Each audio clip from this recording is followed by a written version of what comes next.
I am Ferdinand Marcos, and I am the President of the Republic of the Philippines. I stand today on behalf of 110 million Filipinos. Me again, shoutout sa inyo mga kababayan. Mga beswa, lilinawin po natin kasi po may kumakalat ngayon sa social media na kung saan sinabi rin ni Katunying na mayroon daw panawagan si Pangulong Marcos Jr. na wag daw i-impeach si Sara Duterte. Ang pinagtataka ko doon sa sulat na yun ay walang perma ang Pangulo, mga kababayan. Parang gawa-gawa lang, no? I don't know kung fake news yun or gawa-gawa lang. Alam nyo naman ang mga anti-Marcos, magaling yan. Magaling gumawa ng istoryahe. Parang si Lustay din. Now, itong press conference ng House Committee tungkol dito, mga kababayan, na itanong kung nakatanggap daw sila ng letter galing po sa Pangulo na kung saan ang sinabi daw ay wag daw i-impeach si Sara. Yun daw ang hiniling ng Pangulo. Pero guys, ito pinanood ko ng buo ay wala naman daw na sinabi. Pero hindi ko na gaano natapos ito. Panoorin nyo po para malaman nyo ang kanilang mga statement regarding dito sa mga drama ni Sara Duterte sa kanyang mga empleyado na tuwing nag-hearing ay nagkakasakit. Ito po ang sign ng mga magnininok. So yun guys, maraming salamat sa inyong watching. Panoorin nyo ito. See you again on my next upload video. Bye and babush. God bless Philippines. Eto na. Diretso na po tayo sa question and answer. For today, we have House Committee on Good Government and Public Accountability Chairman Joel Chua, Deputy Majority Leader Paulo Ortega, and Assistant Majority Leader Jay Conghon. So, who wants to throw the first question? Okay, Big Samintak from Net25. Okay. Chairman Chua, may recommendation si Congresswoman Pam Zamora na yung hearing bukas ng Blue Ribbon or the Good Government ay dapat na i-postpone to give way doon sa pag-appear ni VP Sara sa NBI regarding doon sa subpoena sa kanya. Anong decision po ng chairman? Magandang umaga po sa inyo. Ay hapon po sa inyong lahat. Actually, kanina umaga po, hindi lang po si Kong Pami ang tumawag sa akin, hindi rin lang po si Kong Sia. Marami pong mga miyembro ang tumawag po sa akin patungkol po dito sa issue na to. Kaya po kami po kanina ay nagdesisyon na i-postpone yung committee hearing for tomorrow to pave way sa investigasyon po ng NBI nang sa ganun ay hindi naman po kami nagagamit bilang excuse para masagot po yung complaint po dito dahil naniniwala po kami ito pong issue sa NBI ay napakahalaga at ito po ay it concerns national security. Kaya kami po ay nagdesisyon na i-postpone po muna ang committee hearing for tomorrow. Dagdagan ko lang din, don't get the committee wrong, no. These are both equally important na proceedings, especially itong hearings din natin in aid of legislation. Pero napaka-importante din po na masagot po yung mga tanong at kaukulang investigasyon po ng NBI. Kasi hindi naman po biro to. These are grave threats. Sabi nga po ni Chair, national security is at stake. And nakakabahala po, saka nakakatakot. Ako nga po mismo natatakot nung narinig ko po yung mga threat na ganun.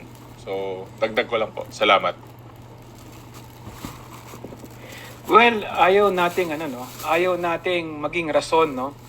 Or maging hadlang ang komite, gawing rason ang hearing ng Blue Ribbon Committee para hindi harapin ni Vice President Sara, lalong-lalo na yung subpoena sa kanya ng NBI. Dahil napakalaking usapin ito, lalong-lalo na patungkol sa national security ng ating bansa. Dahil nakita naman natin na talagang pinagbantaan niya ang buhay ng ating presidente, ang ating buhay ng ating speaker, ang buhay ng ating first lady. At lalong-lalo na may mga kaso pa siya na kailangan niyang harapin, no? So, talagang tama din yung naging desisyon, no, ni Chairman Joel na ipagpaliban yung hearing bukas and harapin ni VP Sara yung mga reklamo at saka yung mga issue sa kanya, no, at mga kaso na kailangan niyang harapin sa NBI.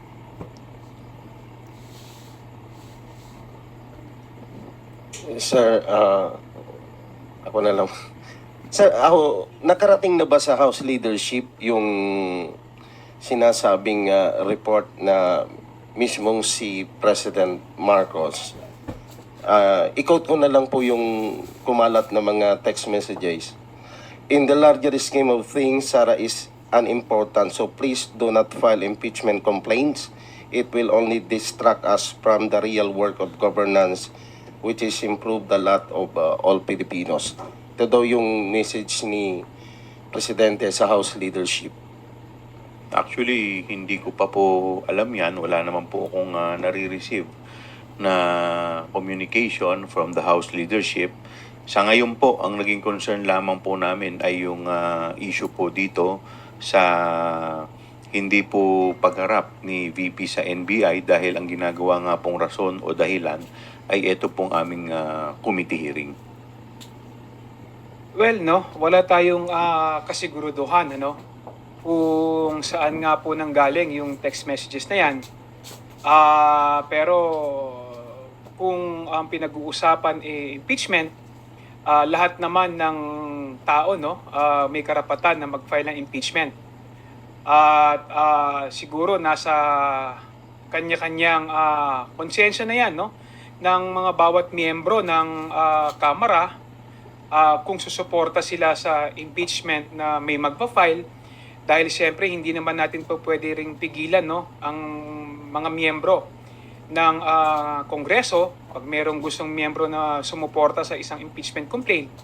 Pero kami kasi sa administrasyon, hindi pa nga namin pinag-uusapan, no, patungkol sa impeachment dahil abalang-abala nga kami, no, lalong-lalo na dito sa aming mga gawain sa Kongreso. Talagang gusto natin malaman kung ano yung katotohanan, gusto nating malaman kung ano ba talaga yung mga nangyari patungkol siyempre sa confidential fund, no, ng Office of the Vice President at saka sa confidential fund, no, ng Department of Education. At nakikita rin natin na abala din kasi yung ating mga enforcement agencies, so katulad ng DOJ, NBI, no, mga kapulisan sa pag-iimbestiga kung may nilabag bang batas, no, ang ating Vice Presidente, lalong-lalo na sa technical malversation, kung may nilabag ba siyang plunder, kung may nilabag ba siya sa Anti-Terrorism Act, no.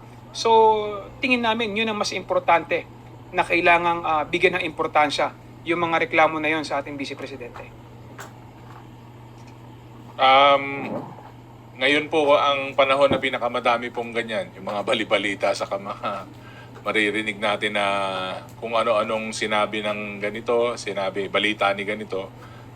But as you can see in the House of Representatives, hindi naman po kami nalihis.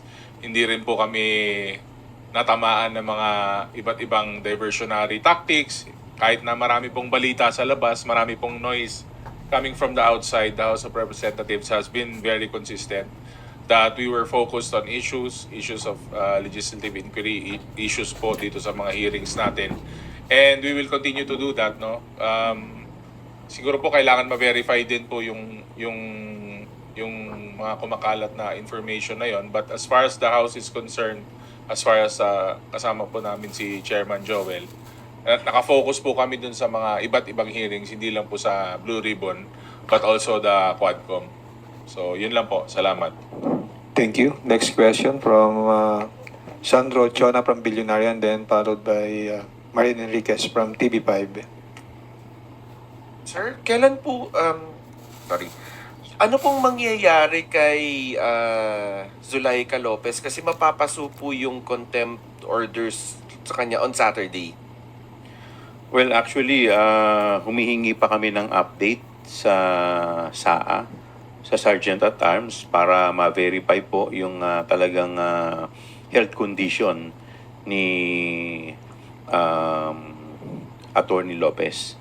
Once na nakatanggap na po kami, that's the time na pag-uusapan po namin at pagdidesisyonan po ng mga committee kung ano po ang aming gagawin. So sir, pwede siyang ma-release na on Saturday or tuloy-tuloy lang po siya doon sa VMMC? Well, sa ngayon hindi pa namin napag-uusapan yan.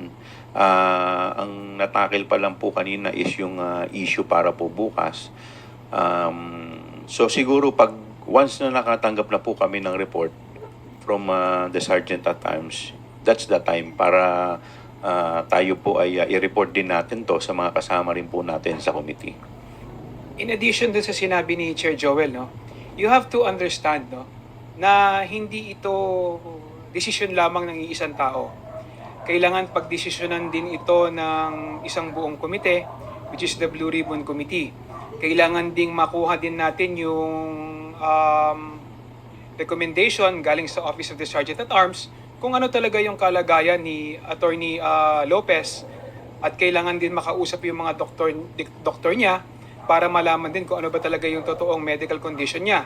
So it is just right, no, naging cautious din si Chairman Joel Chua dahil gusto rin ng komite na masiguro na nasa maayos at magandang kalagayan si Attorney Lopez bago siguro siya huling humarap sa komite ng Blue Ribbon.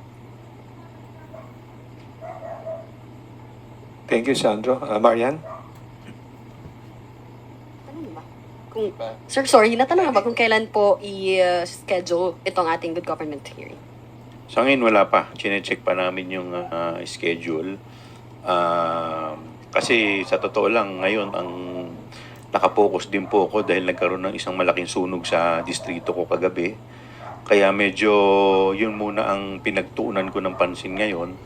Kaya until nakatanggap nga po ako ng mga tawag sa mga kasama ko because eto nga po yung naging concern nila. So yun po muna yung aking pinag-focusan. In the meantime, ayusin ko po muna yung mga naging biktima po ng sunog sa distrito ko. Sir, I understand that you said po na hindi pa napag-uusapan yung tungkol sa impeachment, pero meron pong statement si VP Sara Duterte recently, and sinabi po niya, if you would like to comment on this, sabi po niya, if I get impeached, that's my end.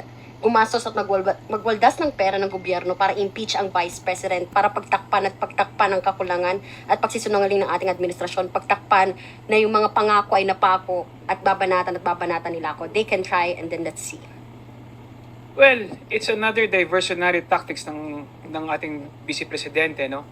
Para iiwas na naman ang usapin tungkol dun sa nangyari, no, sa pondo ng Office of the Vice President at saka sa confidential fund ng Department of Education.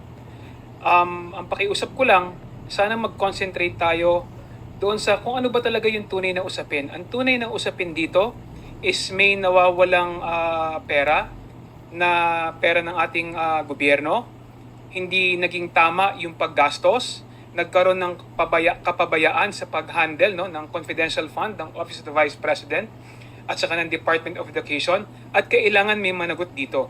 Doon tayo mag-concentrate kasi alam naman natin na itong mga ibang issue na ito na kanilang sinasabi at kanilang inilalabas is diversionary tactics lang ito sa pag-iwas sa responsibilidad ng ating Vice Presidente. Napakasimple lang naman ito. We want transparency, we want accountability, at kung sino may kasalanan, siya ang dapat managot. Unang-una, yung primary purpose po ng investigasyon din po natin, on top of that, ay in aid of legislation. By next week, magfa-file po kami ng mga House Bill na naging produkto po nito pong investigasyon. So, kaya nga po sa totoo lang, yung impeachment po ay hindi pa po na pag-uusapan at kung ano pa po dahil sa totoo lang nakapokus pa po kami dito po sa mga iba po pong usapin. Opinion niya yun. At kami naman po dito, yung katotohanan at pagtuloy po ng hearings ang aming tinitignan dahil yun po ay utang namin sa taong bayan. So we will stick with that and we will still continue po kung anong trabaho na ginagawa namin dito sa House of Representatives. Sir, she also made another statement po regarding naman po doon sa planong pag-file ng violation nga po ng anti-terrorism law. Ang sabi po niya, sinusubukan daw po nila to reach yung aking properties, yung assets niya, yung violation nga raw po nito ay ginawa nila kay Kong Arnie Teves. They are doing the Arnie Teves playbook. Your comments? Well, again, no, this is another, a statement of the Vice President na sana pag-isipan niya mabuti, no? Dahil iniisip niya, there is a grand scheme na pinagtutulungan siya. Pero actually, ito yung resulta ng kanyang mga pinagagagawa, no, at pinagsasabi. Although sa nakikita ko, no, ito personal na opinion ko, nakita naman natin yung yung batas na ipinasa nila sa terrorism, no, at talagang nakita naman natin na meron siyang violate doon. Pero kailangan nating hayaan, no, na ang Department of Justice, ang NBI at ang ating mga law enforcement unit na mag-imbestiga kung talagang may nilabag ang ating Vice Presidente. At kung nakita nila na may inilabag, nararapat lamang na filean talaga siya ng kaso. Kasi may inilabag siyang batas, kailangan siyang pananagutin. Dagdagan ko lang si Kong J, no? Hindi to playbook ng ibang tao. Playbook niya ito. Kasi siya lang po nagtangkang gumawa na tangkain na patayin ng ating Pangulo, ang First Lady at ang ating Speaker.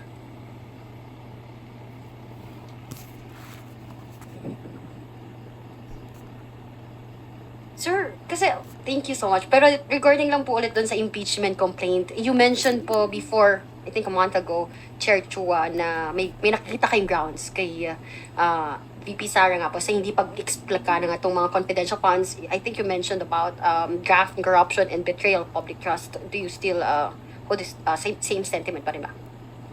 Kasi natanong po sa akin yan sa isang interview kung may ground. So, base po sa aming investigasyon, maliwanag naman po yung ground. Ang tanong lang naman po dyan kung ito po ay itutuloy. Tutuloy po ba, sir? Sa ngayon, wala pa nga po na pag-uusapan, kagaya po na ng binanggit ko. Kaya nga nagugulat po kami kung saan po nanggagaling yung mga ganyang salita. Dahil unang-una, syempre, alam naman po natin yung sitwasyon ngayon. By next year, election na. So, lahat busy. So, kaya hindi ko po masagot kung totoong magkakaroon ng impeachment dahil by February, start na po ng national campaign. By March, start na po ng local campaign. So, yun po ang hindi ko po masagot. Ano po ba ang parang marching order po ni Speaker or ni BBBM? Wala naman po sa amin binabanggit pa as of now. Kaya nga po, sinasabi ko po, ito po ay pag-uusapan pa ng mga miyembro kung ano ang magiging laman ng aming committee report.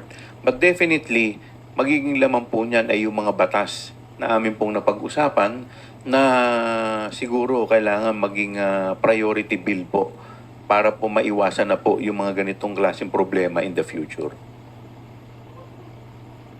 Thank you.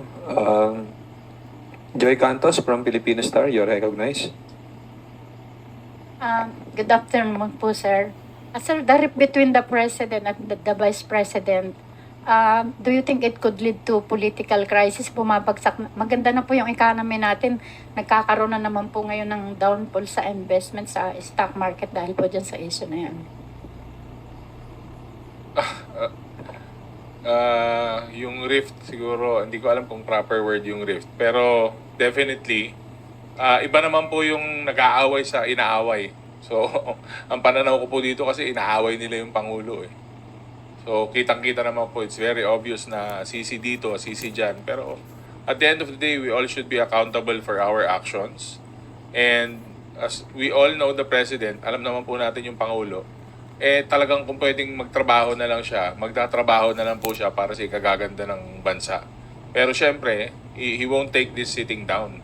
Dinet threat ka po. So, kahit sino po sigurong mamamayan, ganun din po ang response sa nangyari.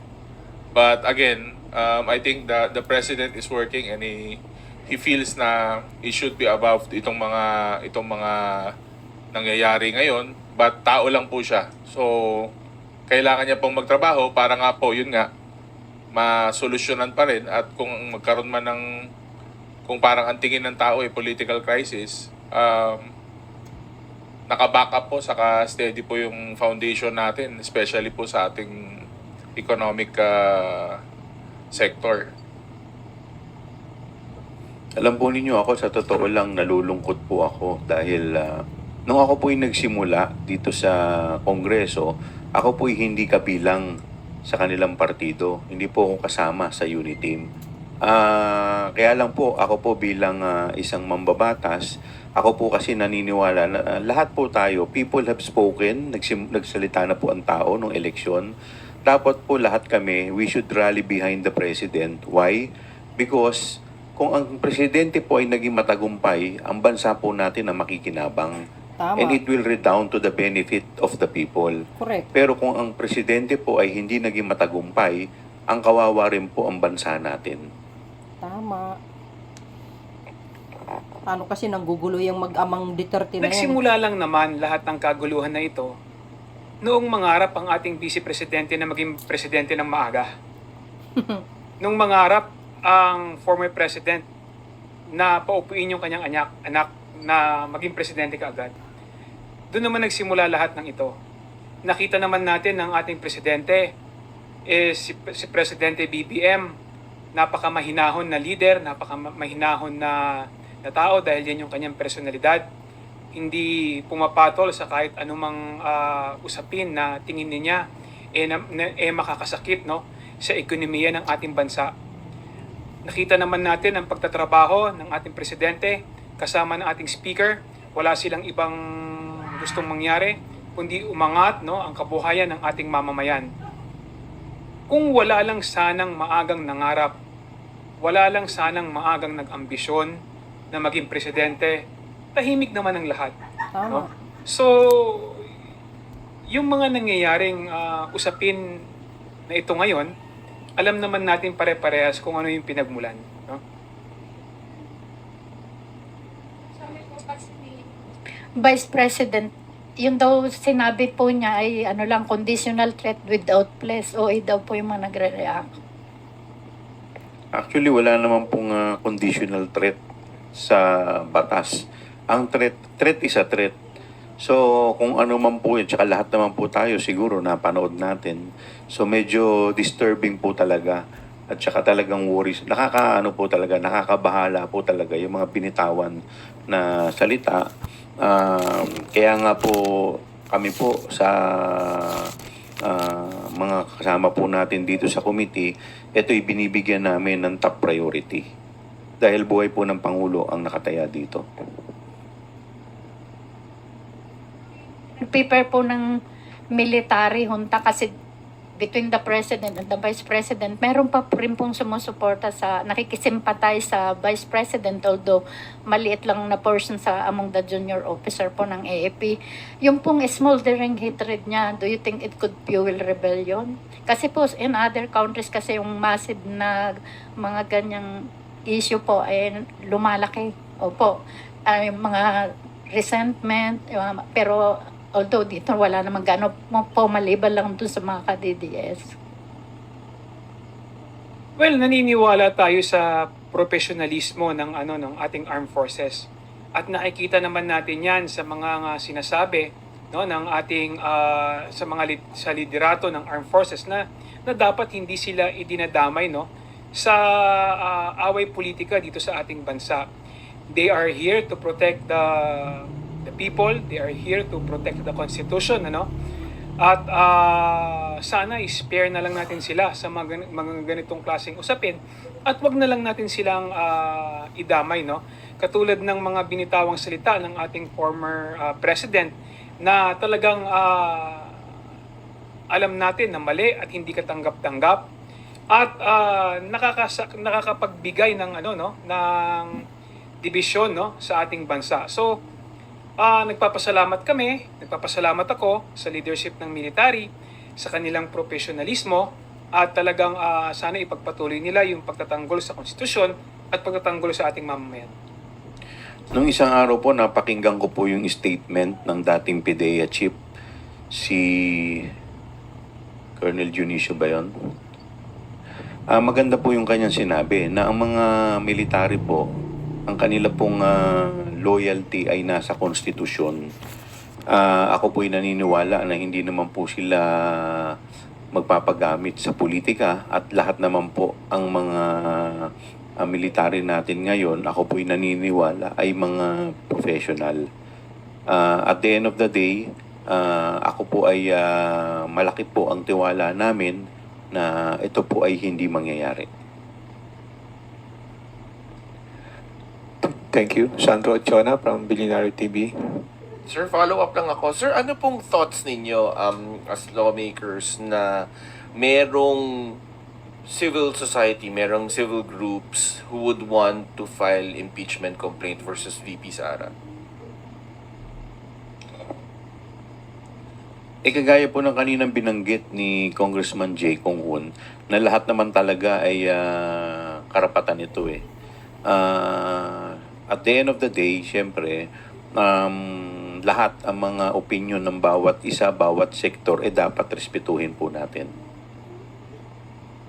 Nating irespeto yung karapatan ng ating mamamayan, no, na mag-file ng impeachment o ng reklamo sa kanilang mga opisyales, including po sa ating Vice Presidente.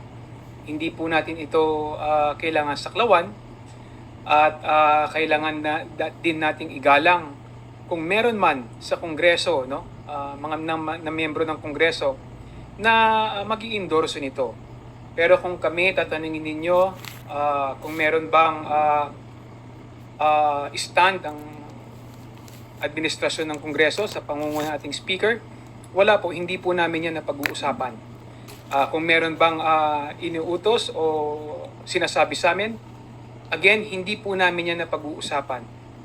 Ang isa lang ang importante sa amin, no, magawa ang aming responsibilidad, matapos ang aming hearing, makapagpagawa kami ng committee report, no, sa pamumuno ni Chairman Joel, at makapagpasa kami ng mga batas na kung saan mas mapoprotektahan yung paggastos, no, sa confidential fund ng bawat ahensya. Kasi naniniwala po kami na hindi na ito dapat maulit, no? At dapat magkaroon tayo ng safeguard, lalong-lalo na sa paggamit o sa pag-disburse, no, ng mga confidential fund ng kahit anong departamento ng ating pamahalaan. Wala. Sa kadagdagan ko na rin lang, syempre constitutional na duty namin yan as legislators. At kung meron mang may hain or wala, kailangan, syempre pag may naghain, kailangan naming actionan. Either we approve it or we don't. Yes. Thank you. So sirs, hindi po kayo magpapadala kasi with all that happened exactly last week. Ganitong araw yan last week. Hindi po kayo magpapadala dun sa emosyon, sa seemingly pambabastos as an institution sa Kongreso? Nagbigay naman po kami ng reaction during the previous na press con na syempre hindi kami sang-ayon dun sa mga nangyari. Ngunit sabi ko nga baka this is a bigger diversionary na tactic. So kami po sa komite with our chairman, talagang nakafocus po kami sa issues pero syempre nakakabahala, nakakatakot, sabi ko nga, na aabot sa ganung punto. Sabi ko pa nga, sino kayang hired assassin na to? International, local, anong death squad galing to? So, may mga tanong tayong ganun kung saang death squad, sino ba itong mga taong to? Yun yung mga imbestigahan. Ngunit, hindi kami pwedeng, sabi mo nga, hindi kami pwedeng magpadala sa emosyon namin kasi nga, may goal kami sa komite, which is yung mga hearings namin at makagawa kami ng ma-improve namin itong mga batas na to na may mga loopholes na siguro kailangan nang i-update. Nandun po yung focus ng committees. We are not delusional, no? We are focused, no? kung ano yung trabaho na aming kailangan gawin, kung ano yung trabaho na aming kinaharap. We are not mentally stable, no? We are not emotionally unstable, no? So, we are in the right mind. Alam namin yung trabahong kailangan namin gawin at alam namin kung ano yung mga kailangan namin tapusin in aid of legislation. Thank you. Big Samintak from Net25. Please proceed with your questions. Okay. Sa clarification lang doon sa regarding sa issue ng impeachment. You made mention Chairman Chua na kung may grupo na magsasampa ng impeachment against the Vice President, isa ang dahilan na medyo makakahadlang is yung time constraint na because next year by January to February to March campaign period na. So meaning to say, yun bang election period isa rin yon sa magiging hindrance para kumbaga magkakaproblema doon sa pag-push through ng impeachment against the Vice President? Well, that is only my personal opinion. Dahil at the end of the day, syempre, hindi ko rin naman po alam kung biglang final po yan, syempre, mauobliga rin po yung mga senador to act on it. Di po ba? So, but that is only my personal opinion dahil tinitingnan din po natin dahil syempre, lahat naman po kami ay may kanya-kanyang gawain. So, ito po, yun ay personal ko lang pong opinion. Okay. Marian Enriquez from TV5. Sir, yung regarding ng po ulit sa good government, meron na po ba tayong like timeline? Nakikita ba natin na, yung kailan ba natin nakikitang matatapos po itong good government hearing? Actually, kung ako pong tatanungin, siguro baka hingin ko po yung opinion ng mga kasama ko in the next schedule. Magpapaset po kami ng meeting kung may mga kailangan pa bang pigain. Kung wala naman na po, siguro it's high time. Kasi ako, ang dami ko ng suggestion na mga batas eh. May mga kasama ko, marami na rin sinasuggest na mga batas. Kaya nga po, sabi ko, by next week, may mga maifa-file na rin po kami na batas. So, hopefully po, siyempre, at the end of the day, lahat ang opinion ng bawat isa ng mga miyembro ay kailangan ay hingin din po natin ang kanilang mga opinion. So, sir, solved na po ba kayo kahit hindi niyo po naisasalang yung dalawang security officers na Colonel Lachica and Nolasco? Kasi po, sa akin po, no, hindi ko po masasagot yan insofar as I'm concerned dahil yan po ay, kaya nga po sabi ko po sa inyo, tatanungin ko po muna kung ano pa ang opinion ng mga kasama ko. Kasi sa totoo lang, nagsimula po tayo dito, lahat nagpasapasahan na eh. Well, tingin ko as nakikita ko naman po ano yung nangyayari sa committee natin. Siguro kung tatanungin niyo kung gaano katagal, siguro may mga isa o dalawa o isa na na hearing pa na magaganap no para siguro makita natin yung kung ano talaga yung nangyari. Nakakalungkot lang dahil talagang pinipilit nilang itago no kung saan napunta yung yung pera at saka yung responsibilidad regarding sa pagkukulang sa pag-iingat ng pera ng ating pamahalaan. So it's up to the committee. Tama naman si Chairman Joel. Kailangan pagdesisyonan niya ng bawat miyembro at yung aming committee report kailangan isubmit sa plenaryo. At kailangan din naming magpasa ng ng batas para siguraduhin na itong mga nangyayaring pagkukulang, itong nangyaring korupsyon regarding sa confidential fund ng Office of the Vice President at saka ng Department of Education hindi na maulit.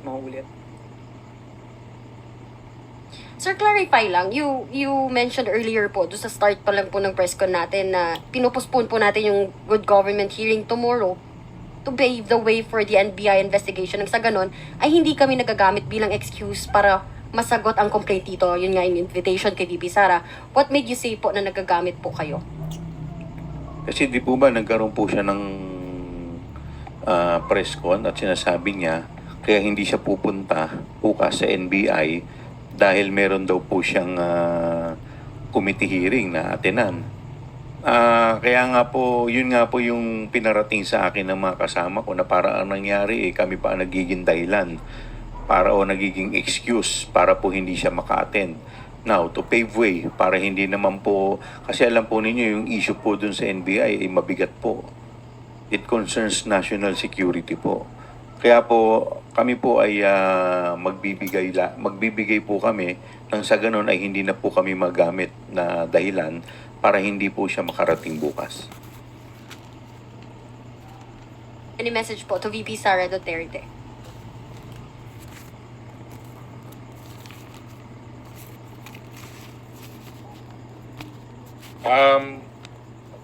Hindi naman po, wala na pong committee hearing po. So, I guess, hindi na niya kailangan dumating. At siyempre po, at least hindi na magagamit yung committee na palusot dahil alam po namin na mas mabigat po yung kailangan harapin sa NBI. So, ingat po.